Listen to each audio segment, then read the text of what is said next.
Hi అండి. Summer వచ్చేసింది కదండి. సమ్మర్ అంటేనే మనకు గుర్తొచ్చేది ఆవకాయ పచ్చడి కదండి. పక్కా కొలతలతో ఆవకాయ పచ్చడి ఎలా పెట్టాలో ఈ వీడియోలో చూసేద్దాం. Welcome to Sai Harika healthy foods and blogs. మా ఛానల్ ని ఫస్ట్ టైం కనుక చూసినట్లయితే లైక్ చేయండి, షేర్ చేయండి, సబ్స్క్రైబ్ చేయండి.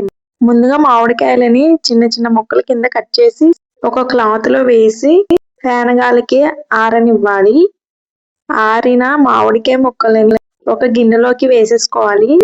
మీడియం సైజు 10 మామిడికాయ ముక్కలండి ఇవి. 50 గ్రామ్స్ సాల్ట్ ని యాడ్ చేసుకోవాలి. అలానే 50 గ్రామ్స్ ఆవపిండి, మెంతిపిండిని యాడ్ చేసుకోవాలి. ఆవాలు, మెంతులు అనేవి పచ్చివేయండి. మిక్సీ చేసుకోవాలి. మిక్సీ చేసుకుంటే పౌడర్ వస్తుంది కదా, ఆ పౌడర్ 50 గ్రామ్స్ వేసుకోవాలి. అలానే ఆశీర్వాద్ చిల్లీ పౌడర్ అయితే యాడ్ చేసుకున్నాం. 250 గ్రామ్స్ రెడ్ చిల్లీ పౌడర్ అయితే పడుతుందండి. కారం మరింత ఎక్కువ తినేవాళ్ళు ఎక్కువ వేసుకుంటే సరిపోతుంది. మాక్సిమం 250 గ్రామ్స్ అయితే సరిపోతుంది. ముక్కలకు కలిసే విధంగా ఒకసారి మిక్స్ చేసుకోవాలి. 1/2 kg ఆయిల్ అయితే పడుతుంది. 500 గ్రామ్స్ ఆయిల్ అయితే యూజ్ అవుతుందండి. ఆయిల్ అనేది కొంచెం కొంచెంగా యాడ్ చేసుకుంటూ మిక్స్ చేసుకోవాలి. ఒక్కసారి యాడ్ చేసుకోకూడదండి. అంతేనండి, ఎంతో టేస్టీ అయిన పక్కా కొలతలతో ఆవకాయ పచ్చడి అయితే రెడీ అయిపోతుంది.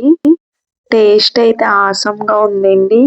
మా వీడియో కనుక మీకు నచ్చినట్లయితే లైక్ చేయండి, షేర్ చేయండి, సబ్స్క్రైబ్ చేయండి, కామెంట్ చేయడం మర్చిపోకండి. Please subscribe. ఈ విధంగా మిక్స్ అయిన ముక్కలని ఒక గాజు కంటైనర్ లో కానీ, లేదు అంటే ప్లాస్టిక్ డబ్బాలో కానీ స్టోర్ చేసేసుకోవడమే అండి. మేమైతే ప్లాస్టిక్ డబ్బాని తీసుకున్నాం. దానిలో కొంచెం ఆయిల్ అడుగున వేసుకోవాలి. ముందుగా కలిపి ఉంచుకున్న ముక్కలని ఈ విధంగా వేసేసుకోవాలి. అంతేనండి. మరి ఆలస్యం దేనికి? మా వీడియో నచ్చిందా? Like, share and subscribe. మా ఛానల్ ఒక్కసారి సబ్స్క్రైబ్ చేసినట్లయితే నేను ఏ వీడియో పోస్ట్ చేసినా మీకు నోటిఫికేషన్ గా వస్తుంది. సమ్మర్ స్పెషల్ మ్యాంగో పికల్ అయితే చాలా అంటే చాలా ఆసంగా ఉందండి. దీన్ని 3 days తర్వాత ఒకసారి కలుపుకోవాలి. అంతేనండి.